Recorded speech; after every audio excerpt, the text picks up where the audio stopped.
जवान हूं तो जब से सुना ना मर जाना है, कब्र में जाना है, जनाजा देखा है, कब्र में बंदे को उतरते थे, मुझे मौत से बड़ा डर लगता है। कोई वजीफा बताए ये मुझे कोई नसीहत करें।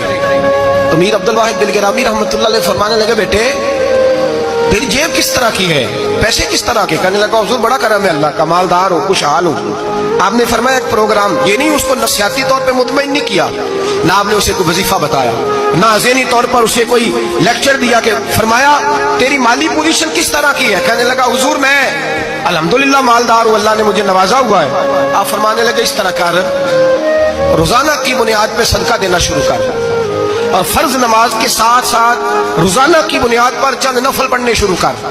सदका रोज दे, 10 रुपए दे लेकिन देने रोजाना है, 15 रुपए दे लेकिन देने रोजाना, रोजाना की बुनियाद पर सदका कर।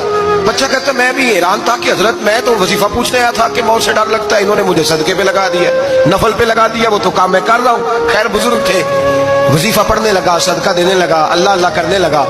फरमाते हैं कुछ दिन बीत गए तो मीर अब्दुल वाहिद बिलगिरामी रहमतुल्लाह अलैह 6-7 माह के बाद दोबारा मुलाकात हुई तो फरमाने लगे, बेटे अब तेरा क्या हाल है?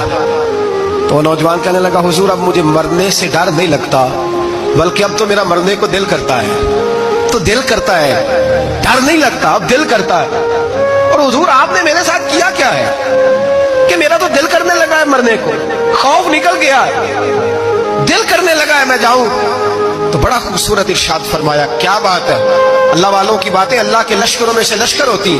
पीर सैयद अब्दुल वाहिद बिलगिरामी रहमतुल्लाह अलैह फरमाने लगे, भाई जिस जगह आदमी की प्रॉपर्टी होती है, जिस जगह उसका मकान होता है, जिस जगह उसकी जायदाद होती है, वहां उसका जाने को दिल करता है। फरमाया अब तूने सदका दे के नफल पढ़ के जन्नत में अपना मकान वो करा लिया है, अब वहां तेरा प्लाट हो गया है, अब तेरा डर नहीं लगेगा, अब तेरा जन्नत में जाने